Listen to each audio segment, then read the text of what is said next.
guys are the best at it. They're both practice partners. They get to practice with each other all the time. I'm just genuinely looking forward to see what they both deliver. Yeah, this is going to be an amazing TVZ. And just in general, TVZ has been looking as a very, very fun matchup. We had some really good games, but hopefully this is the closest one we have. It will be a best of 5, guys, to determine who moves on to face Zest in a best of 7 grand finals. Maru unable to get there as of yet. Rogue having gotten to the finals and actually won Force Arrogance Classic years ago. Can he actually repeat that performance? We're going to find out. Headed into the first map here. And spawning in the left top side as our Red Zerg, playing for Jin Air Green Wings, it is Rogue.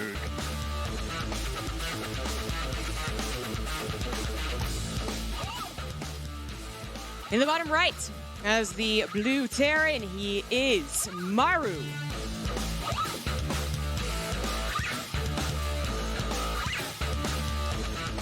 It's always very interesting when you have two teammates that are super high caliber go up against each other. I know that we all had that heartbreaking series when we wanted to see Maru versus Serral at the BlizzCon, and then SOS knocked him out due to cheeky play, just totally knew his teammate. And in this matchup, both these guys have been pretty close, if not the best, when it comes to this matchup respectively.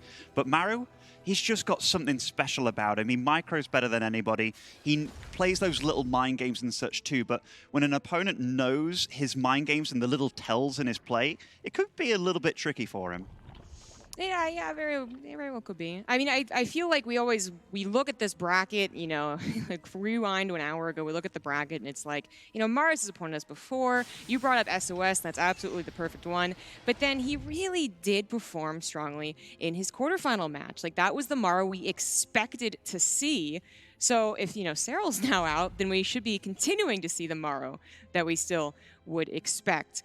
I'm thinking he's going to make it through, guys, but Rogue, I mean, he just kind of came out of nowhere yesterday and just kind of bopped Dark in that ZvZ, so you really cannot underestimate Rogue. He just did super outclass Dark in that series as well, just very fine timing attacks. I do like the fact that Maru actually opened up with an SCV scout, which is kind of unorthodox, right? But he's been showing this, that he's been truly respecting his opponent, getting the information early, and just making sure that he isn't caught with his pants down. And maybe he won't do that for the rest of the series, but just starting this off, I would class him as maybe not the most experienced player when it comes to playing off Korean soil. Oh, wow, that drone got a sneaky third base there. Maru did try to block it. Yeah, if you SCV scout, you can see, of course, if there's an early pool or not, and then the Reaper doesn't really have to go to the natural as quickly. And I would say, like, often enough, you actually get a bit of a delay in that third.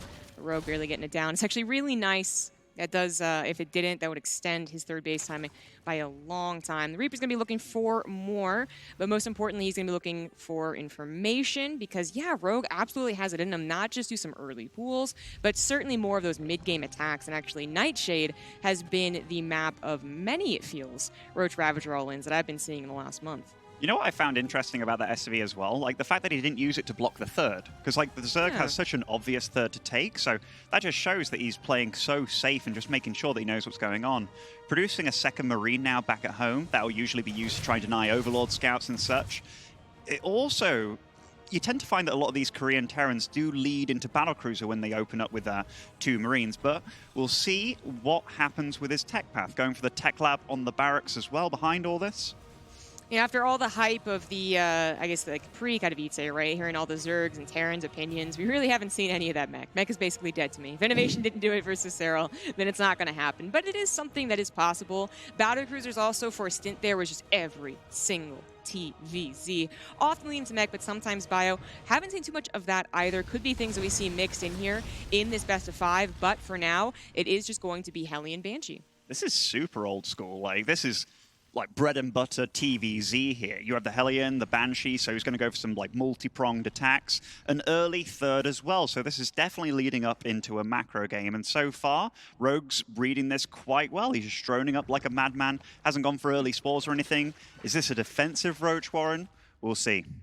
Yeah, you know, Rogue not having his Overlord in that typical spots near the natural doesn't actually see how fast the third CC is down. Sometimes by seeing the third CC or lack thereof, or even lack of supply depots, you can get a good idea of what it is. But he doesn't actually seem to care so much about that. He is starting a lair. He is getting Spore Crawlers, anticipating perhaps something that he's finding typical from Maru. Yeah, that Roach Warren.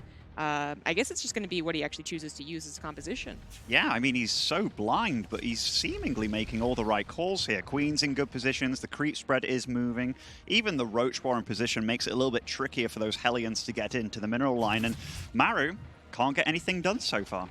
Very interesting going to Roaches. I mean, of course it is an option, but there's nothing necessary for the early game defense, which he seems to know that. He is not bothering going to Banelings, at least not yet anyways. Double Evolution Chamber is kind of in a nice spot to help wall off in case the Hellions do die forward a little bit. But yeah, Roaches, and this is something now where like, Rogue, yeah, doesn't have much scouting. Apparently actually knows exactly what's going on. Now Maru needs to determine what Rogue is going for compositionally and confirm that. The Banshees would help against any early Roach aggression. And if they stay alive, they could even help against any 1-1 attack. Rogue does see the Banshee now on the map with that Overlord, nicely placed. And yeah, you mentioned it. These Evolution Chambers, as a Terran, if I put my engineering base there, I'd be like, man, I'm going to lose these anytime soon. But he's just making nice little wall-offs here and there, and he's just playing very smart with his building placement. And Rogue, he's a very smart player. A little slow on the Queen pull here, but quick on the transfuse to make up for it. But a few drones falling here. I wonder if Maru, like, you know, just bulked up his Banshees because he thought there was no scouting and, like, was like, oh, get him. And then, well, there's a Spore Crawler anyways. So, I mean, 4 drones and a Queen actually going down here. Rogue not feeling confident about going through that choke. It is definitely a good point of attack with the Hellions from the Terran. But still losing a Queen to Hellions doesn't happen too often. In fact, a second Queen might go down. This is getting a bit dicey because now the mineral line is getting a little bit exposed. He waited with the Zerglings, but the Evolution Chambers kind of work against him here. He can't get the wraparound on the Hellions with the Lings, and now the drones running for their lives, but nice, decent defense by Rogue. Yeah. I mean, it was a decent enough defense. Like, that was an odd amount of units to lose to those Hellions, but notably that Maru did commit with them, perhaps not seeing really any use of them otherwise, and just seeing an opportunity as well. But they wouldn't really be useful as the game goes on. Sometimes during the Hellbats against a Ling Baneling player, and it's like a little helpful. Against Roaches, not so much. And that's what this is. Roaches 1-1, but also a Nidus Worm, not just to the face, the third base, but perhaps actually finding access into the main. This is getting scary because his 1-1 is finishing too. I mean, just a slight bit earlier than the Terrans, but they'll be matched on that. Still, the Banshees are alive, but with that Nidus, he can get the Queens across the field. Maru's also playing very nice with his building placement. I'm very impressed with both of these guys. Creep spread, but will that really matter if you're denying it when he's going to be at your base right this second? And now Rogue is launching the attack. Roach, it should be his name right now, absolutely.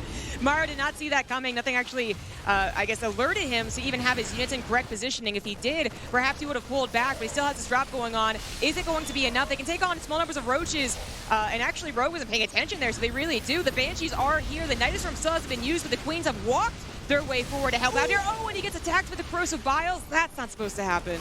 Absolutely not. That stopped it stopped the Roaches from moving into the natural, but now Rogue's just decimating that third base. There is no mining going on there. One saving grace for Maru is he only lost 16, or rather 19 SCVs now so far. Keeps the third alive, but he has been reset. And back at home, Rogue can now commit to further tech. The all-in has done as much damage as he wanted to, and he can drone up, tech to infestors maybe. He's just in a really good spot here. Exactly. You know, we use the term all in, and it's like, you know, but the game went on, like, how was it all in?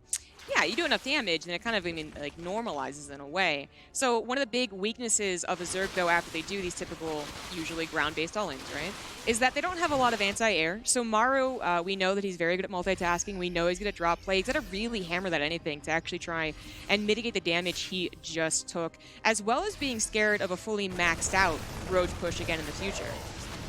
Certainly. So Rogue's just deflecting these little multi-pronged attacks, but he does get a cancel on the fourth base, which definitely slows down Rogue. But he is swiftly approaching 200 supply here with that Roach Ravager composition. And he also kind of reset the tank count quite a bit. I don't know how many he has on the field right now, but this isn't going to be enough, I don't think, to really hold off big push from Rogue. Yeah, I didn't actually think that many tanks died. It was just like very slow production on them, you know, only off of one as well. And super supply block for quite a while. Yeah. He did lose a lot of depots. Yeah, exactly.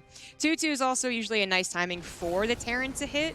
Their army is supposed to kind of get better, right? The medevacs, the Marauders are added in, the upgrades kick in as well, and they can really take a lot of sustained damage, which is what Roach Ravager is, but only if they have like a somewhat matching supply. We're still talking about Rogue being maxed out against Maru's not even quite 150. He actually gives up on the forward third base, by the way, which I think is the right call. Seeing a Zerg be off creep, it just shows the Terran that he wants to be aggressive, and seeing this amount of units, it's very scary. But the tanks back at home, they're nicely positioned, but there isn't really enough bio to really help them out, and this is getting really bad for Maru. He does get a kill on that fourth base, but Rogue is 200 supply. That Nidus Swarm almost unnecessary, but will help out. The Evolutionaries do get sniped, so eventually Maru could have a 2-2 upgrade lead, but will it matter? Production is so important for the Terran because all of our production is in that main, and if Rogue is on top of it, he's camping it. Nothing's actually going to be able to collect itself. Maru's going to be down to this army that he's forced to pick up with. It really doesn't feel like Rogue is losing anything at this point. He's got enough back at home to deal with the drop, even though it is being sneaky getting into the main base. And back in Maru's base, it is just chaos. Maru down half the supply of his opponent, and there is just too much Rogue everywhere right now. Yeah, this is, yeah, I was going to say, it's a little bit fantasy GG. You're down below 100 supply without doing equally game-ending damage right in the main base. So that tap out is totally understood.